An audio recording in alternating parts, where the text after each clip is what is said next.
Bem-vindos a mais um episódio do podcast Uniso Saúde, podcast onde a gente aborda questões de qualidade de vida e bem-estar. No programa de hoje, nós vamos conversar sobre saúde integral. E para isso, a gente convidou o professor, coordenador do curso de Biomedicina aqui da Uniso, o professor Eric Diego Barioni. Muito obrigada pela sua presença.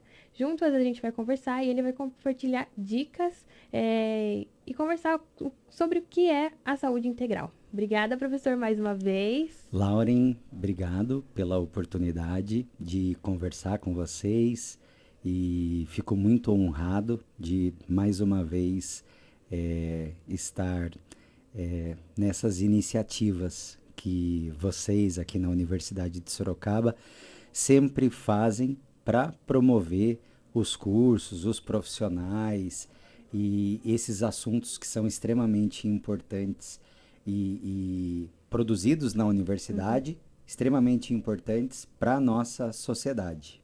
Sim, não só para conhecer os cursos também, mas para ter ali uma base de como cuidar da saúde, né? Sim, sem dúvida. Então, é sempre sem dúvida. uma questão mais de público, né? Sim. Também. O nosso assunto de hoje é saúde integral. Você pode definir o conceito de saúde integral, o que é, como ela é definida, na questão da biomedicina mesmo? Entendi. Olha, eu vou tentar contextualizar algumas coisas para você e para vocês que estão nos acompanhando aqui no podcast, partindo do conceito de saúde da OMS, da Organização Mundial da Saúde. Segundo a OMS, saúde não é somente uma condição de ausência de doença, mas é um completo estado de bem-estar físico, social e emocional. Então, primeiro ponto que eu chamo a atenção para você é que perceba, não só você, Lauren, mas todos que nos acompanham, a complexidade dessa definição. Então, saúde não é somente ausência de doença, que a gente poderia, como no contraponto da ausência de doença, falar em saúde. Saudável, né? Mas é um completo estado de bem-estar físico, social e emocional. Eu gosto particularmente, Lauren, de compreender esse conceito, essa definição de saúde da OMS, não como um lugar, um ponto, como se nós estivéssemos no ponto X e tivéssemos que do ponto X passar para o ponto Y. Não gosto de compreender essa definição, a saúde, como um lugar, como um ponto de chegada, mas como um caminho sem necessariamente um ponto de chegada. O importante é trilhar esse caminho, independentemente do ponto de chegada, porque ele é praticamente a luz da nossa sociedade, da sociedade em que a gente vive hoje, inalcançável. Então, estar nesse caminho é muito importante. E esse caminho envolve não somente a ausência de doença, mas um completo estado de bem-estar físico, social e emocional, e o papel dos profissionais da saúde, em particular dos biomédicos, mas não somente, né, dos biomédicos e biomédicas, é orientar os pacientes nesse caminho sem ponto de chegada, mas que o importante de fato é estar neste caminho. E quando se fala de saúde integral, se associa a esse completo estado de bem-estar físico, social e emocional a questão da espiritualidade, a questão cultural, que também está ligado a questões sociais. Então, envolve todos esses aspectos da integralidade da pessoa, né?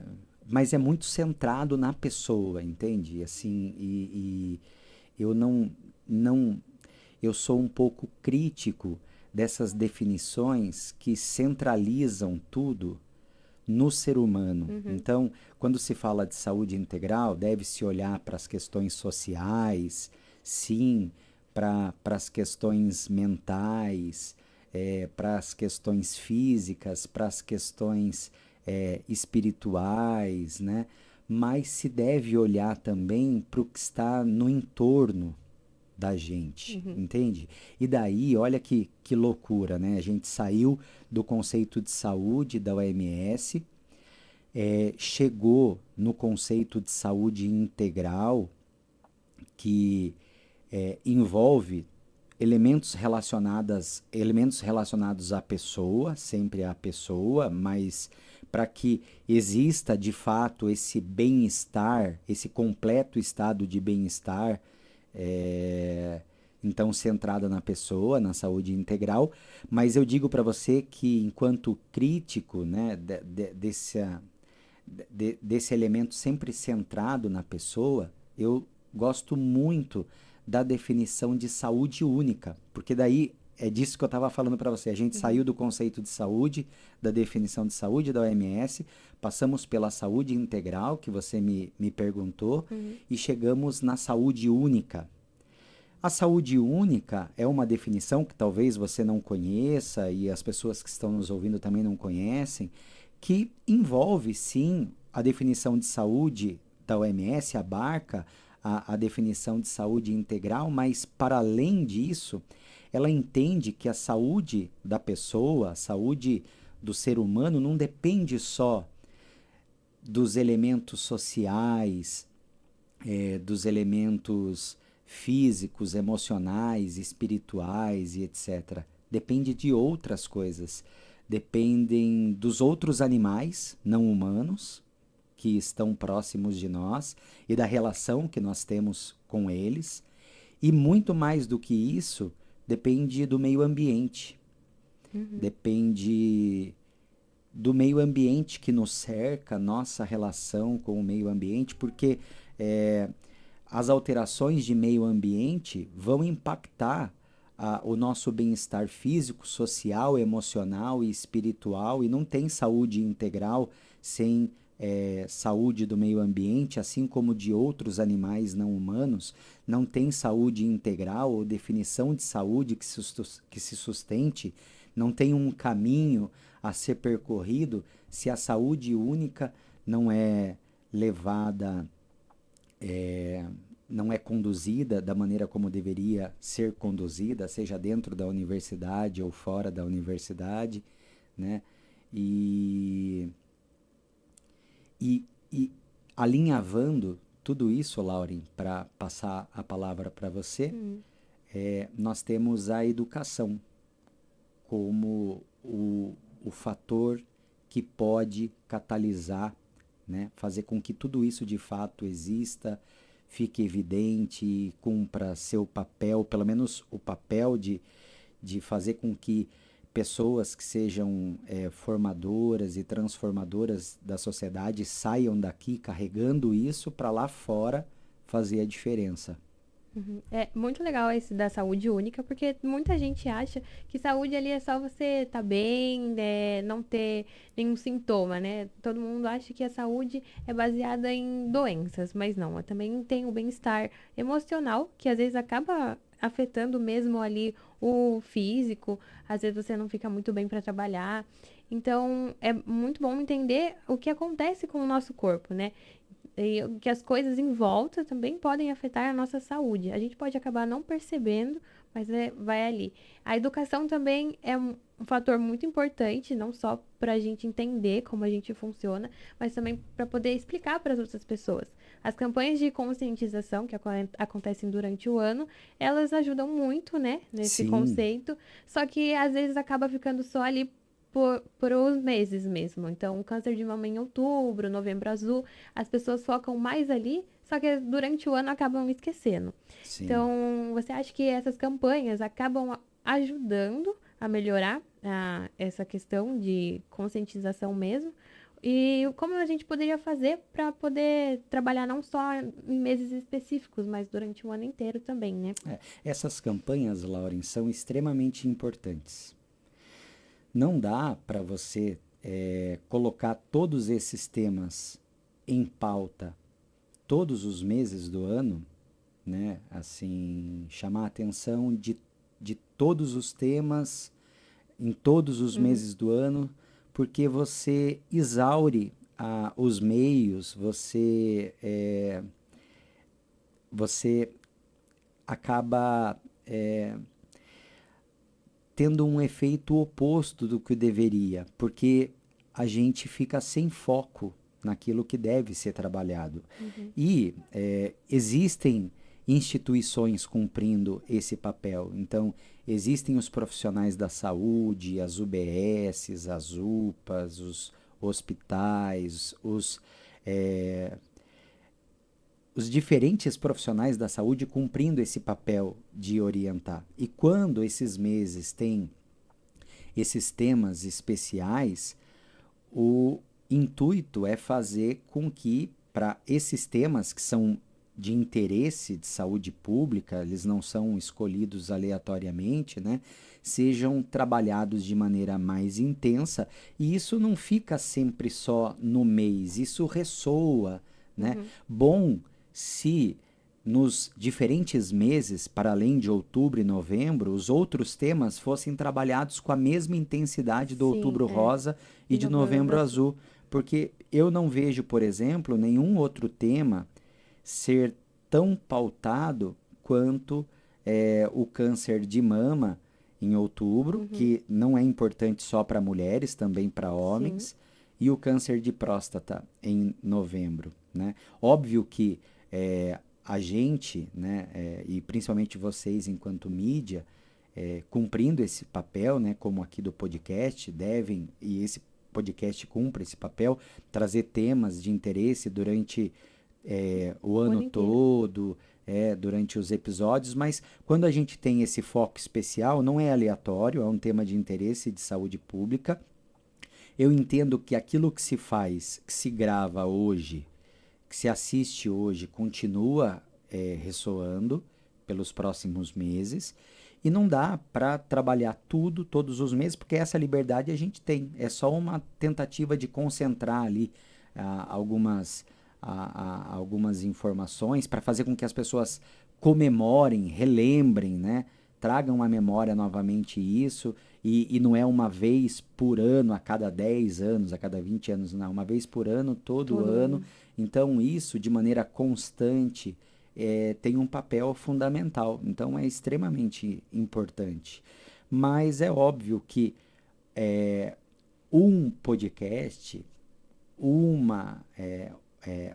canal de comunicação não faz não cumpre o seu papel. É necessário que todos façam, se mobilizem os canais, os diferentes veículos de comunicação, os influenciadores na internet, que Uhum. todos se mobilizem para que a gente tenha produção de conteúdo e que ele permaneça ressoando durante os meses, enfim. Essa questão aí de cuidar da saúde o ano inteiro, né? Mas às vezes o dia a dia ali, a correria acaba fazendo com que a pessoa esqueça, né, de cuidar da saúde. E só vai perceber depois quando tá realmente precisando. Ali chega num estado que não aguenta mais. Ou começa a aparecer os sintomas mais graves. Então é necessário, né, alguns médicos, eles indicam que façam exames pelo menos todo ano. E é nisso que a biomedicina entra, né? Que ela vai analisar ali as questões, os exames, como ela funciona, como é esse processo. A biomedicina é uma profissão complexa, Uhum. porque, como toda profissão é complexa, mas eu digo que é complexa porque existem diferentes áreas e formas de se atuar. Então, a gente tem profissionais da biomedicina que trabalham diretamente com os pacientes e que são pacientes de fato, como na acupuntura, Uhum. como nas outras práticas integrativas e complementares. tem profissionais da biomedicina que trabalham diretamente, mas diretamente com pessoas, mas num outro campo onde a gente nem considera essas pessoas como pacientes, e sim como clientes, que é na Na estética. estética. E, e a gente tem profissionais da biomedicina que trabalham dentro de centro cirúrgico, que trabalham com saúde pública, já pensando em instituições, em órgãos governamentais, professores e aqueles que são do laboratório. E no laboratório nem todos fazem exames. Uhum. E nem todos fazem os mesmos exames, porque são diferentes tipos de laboratórios na indústria de alimentos, na indústria de defensivos agrícolas, laboratórios de toxicologia, de análise ambiental, de microbiologia e talvez o mais frequente, o de análises clínicas, que aí sim, quando a gente passa por um médico, principalmente, mas outros profissionais também podem solicitar exames, farmacêuticos, biomédicos, nutricionistas, enfim, e esses profissionais fazem um pedido médico, um pedido de exames, né? Então, essa pessoa leva até o laboratório e o laboratório vai fazer, né? Em geral, exames de sangue, exames de urina, exames de fezes, quando precisa pesquisar sangue oculto nas fezes, né? Por problemas intestinais ou problemas envolvendo parasitoses. Então, esses exames estão presentes nas análises clínicas. E daí o papel do biomédico, da biomédica ali, é cumprir com o seu dever de, mesmo longe do paciente, tratar aquela amostra como se fosse uma pessoa, Uhum. um paciente mesmo. Porque poderia ser a amostra da mãe, da tia, da avó. Uhum. Ela não sabe de quem é a amostra. É um número para aquele profissional, né? Ele sabe o sexo, etc., porque ele tem que fazer o exame, interpretar o resultado, analisar se aquele resultado é coerente, e daí emitir aquele laudo com aquele resultado para que o profissional que fez a solicitação possa, junto com a clínica do paciente, entender aquilo que a pessoa apresentou, tem É o que apresentado de precisa. sinal, sintoma e o que precisa. É muito legal saber disso, porque às vezes a gente acha que aquela área é só aquilo, né? Sim, Então, ali a biomedicina, você falou que o meio ambiente também importa pra gente cuidar da nossa saúde, e ele sim, também trabalha ali analisando, né, as sim. partes do meio As ambiente, análises da nossa ambientais. saúde. Então, ali é tudo muito amplo. Antes de escolher jornalismo, eu estava em dúvida entre biomedicina e jornalismo, E acabei eu escolhendo acho que ali. se eu não tivesse feito biomedicina, Lauren, eu teria feito jornalismo. É que tudo foi muito rápido na minha vida É. e eu nem tinha pretensão de fazer faculdade, mas eu sempre fui muito ligado às artes, à música. É muito legal porque os cursos, eles vão se mesclando, né? Independente ali do que você cursa, do que você faz, com o que você trabalha, eles vão Sim. acabar mesclando. E na profissão a gente vai procurando o nosso caminho, né? Sim. O que nos agrada. Quando a gente tem essa possibilidade, né? Porque não Uhum. são todas as pessoas que conseguem ter É, essa ter essa possibilidade. possibilidade. É, aqui na Uniso, né, tem o curso de biomedicina, você pode passar informações pra gente de como entrar em contato. Tem não sei se na biomedicina também tem aula experimental, né? Aqui no nosso curso Tem, tem como a gente tem. pode fazer pra é, participar dessa aula, pra quem tem interesse no curso.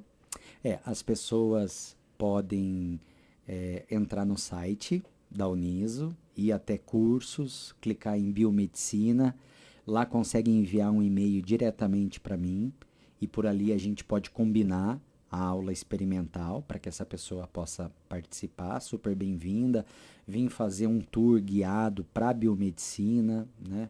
Isso também é muito legal. Nosso curso tem duração de 4 anos e é um curso que permite que o estudante faça estágio em 4 diferentes áreas. Na verdade, hoje em 3, mas em 2025, e assim, em primeira Uhum. mão aqui nesse podcast, porque a gente não falou ainda Nossa. sobre isso, a gente vai ter mais uma área de estágio sendo ofertada. Então, hoje é em acupuntura, análises clínicas e imaginologia. O aluno na biomedicina estuda durante os 4 anos acupuntura, análises clínicas, imaginologia e pesquisa. Mas pesquisa ele pode fazer em qualquer uma das áreas. Então, ele, para estágio, pode escolher entre acupuntura, análises clínicas e imaginologia. E a partir do ano que vem, esse estudante que ingressar em 2025 vai poder escolher, além dessas 3, e estudar, além dessas 4, a biomedicina estética. Nossa, que legal. Então, isso significa que durante os 4 anos ele vai estudar, de fato, biomedicina estética, para que no último ano ele possa escolher fazer estágio entre acupuntura, análises clínicas, imaginologia ou biomedicina estética. E por que isso é importante para a gente? Porque no caso da biomedicina, né, por exemplo, se ele escolher, ele estudou 4 anos esses 5 conteúdos específicos: pesquisa, acupuntura, análises clínicas, imagem e estética. Mas no estágio, se ele escolheu estética, isso significa que após a graduação ele vai solicitar ao conselho de classe o registro para trabalhar em estética, que a gente chama de habilitação. E ele não vai poder trabalhar em nenhum dos outros, só em estética. Se ele fez o estágio em análises clínicas, ele vai solicitar o registro em análises clínicas. E por mais que ele tenha estudado durante esses 4 anos, como o estágio foi em análises clínicas, ele vai ser habilitado para trabalhar em análises clínicas. E daí, se ele quiser trabalhar em qualquer outra área após a graduação, ele tem que fazer um curso lato sensu de pós-graduação. Então, daí ele pode fazer em qualquer área, né? Inclusive, aqui na Uniso, a gente tem curso de pós-graduação em biomedicina estética, em análises clínicas, em farmácia estética, em enfermagem estética, em toxicologia.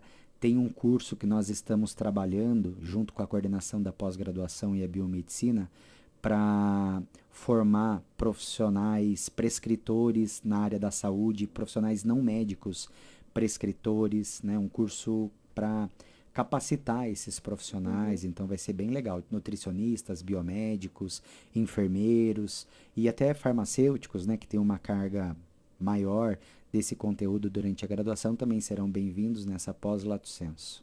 Então quem está fazendo vestibular agora, já fez a inscrição, fez Enem, está fazendo, né? Então se prepara que ano que vem tem bastante área para trabalhar. E isso é um super diferencial da Uniso, porque todas as instituições, a maioria das instituições no Brasil, elas têm uma matriz curricular, que é o conjunto de disciplinas que o estudante estuda ao longo dos 4 anos. Então, ela tem toda focada só nas análises clínicas.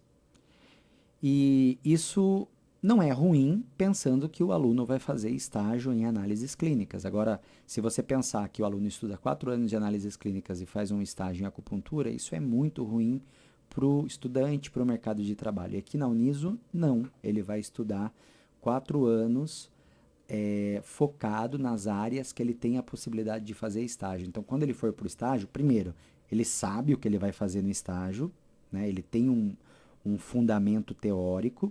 E segundo, ele vai ser um profissional muito mais completo, né? À luz das competências que a gente desenvolve aqui na Uniso, ele vai ser de fato um profissional competente, com conhecimento, habilidade e atitude para atuar. Muito obrigada mais uma vez pela sua participação, que a gente possa trabalhar futuramente mais vezes com assuntos importantes para passar essa educação, né? Usar o meio de comunicação a favor da saúde.